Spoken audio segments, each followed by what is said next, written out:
There's one question coming in. If people want to ask some more, please put it in the Q&A function on Zoom or send it in the chat or use Facebook if you're live. One person has asked, do you consider that there is any difference between Buddha nature and Hlenchik Kepe Yeshe? And or how would you describe the relationship? Hlenchik Kepe Yeshe.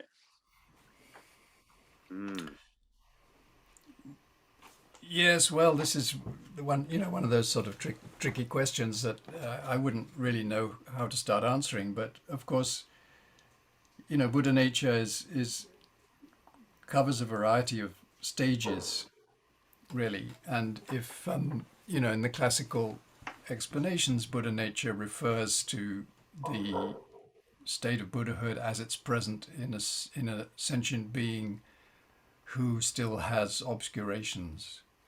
So, in a sense, Lhenchik Khepe Yeshe refers to the same thing in the sense of it being innate. I'm actually not really sure what the different contexts in which Lhenchik Khepe Yeshe is used as a term. I think there are quite a variety of them. So it wouldn't be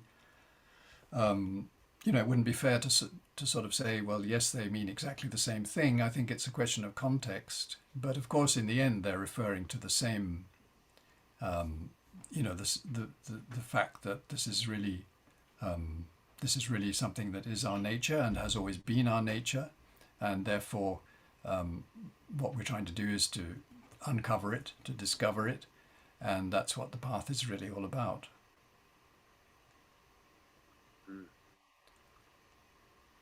Thank you. Let's see, there's another question here coming in. Oh, if Karma, you seem to be either muted or we're not hearing you. Sorry. So if I can add something to that, I was wondering, and I want your take on this as well. I was wondering if Lhenchik Khepe Yeshe is a term that is used to refer to Buddha nature, of course, but used more predominantly in the tantric texts, and perhaps even more in the new tantric texts, the tantric texts of the new translations, the new schools. And Buddha nature, of course, is more sort of exoteric sutra term. So Buddha nature certainly can cover both the potential as well as the full-blown Buddhahood in us, whereas Lhenchik Khepe Yeshe already sort of assumes that we're talking about a latent Buddhahood, a full-blown Buddha in us. Would you say that is fair? Yes, I think so. I mean, in a way, so is Buddha nature. But I mean, of course, this is what makes the whole Buddha nature teachings, and the Gyulam in particular, as so important and has such a strong impact on many people, particularly if they're practitioners, because it gives us that bridge between the sort of sutra teachings that are causal and how you have to sort of accumulate all the causes and gradually gather the conditions and everything for awakening, whereas Buddha nature gives you the inkling, at least, which is the sort of root of Tantra practice, that you can, that there is a result that is already present, that you could, in some sense, imagine, at least, by visualizing a deity practice and by working on through yoga practices and so forth. And that's incredibly inspiring, I think, and gives us a sort of sound theoretical basis with a lot of very convincing arguments that support, any kind of tantric practice, as well as, of course, the basic Mahayana practice too.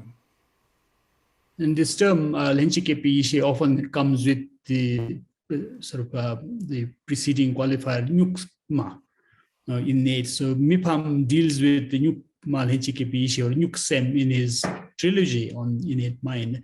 You must have looked at those as well.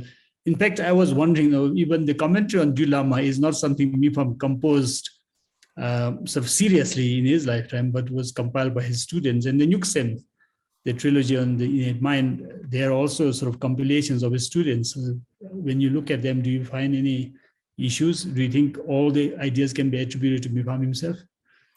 No, I mean, I think this is often said about Mipam's commentary, and it's true in a sense that it existed in the form of, in his lifetime, in the form of notes that he made, and he gave many teachings on it, but was really only put together posthumously, by Kempo Kumpel and by Shechen Gyaltsap's insistence.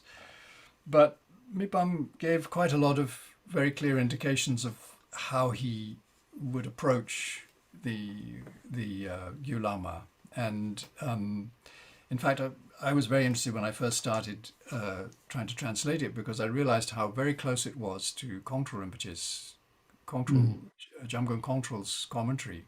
And the reason is that Mipam based himself very much on Dolpopa's commentary, but he added little bits from Rongtenpa.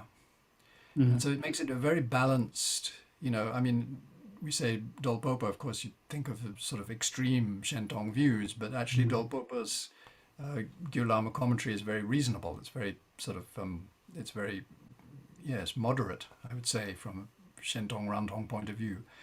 And Rongtenpa, of course, was a Rangtongpa. So his comments, again, are very sort of reasonable and moderate. And combining the two gives you an even more sort of balanced picture.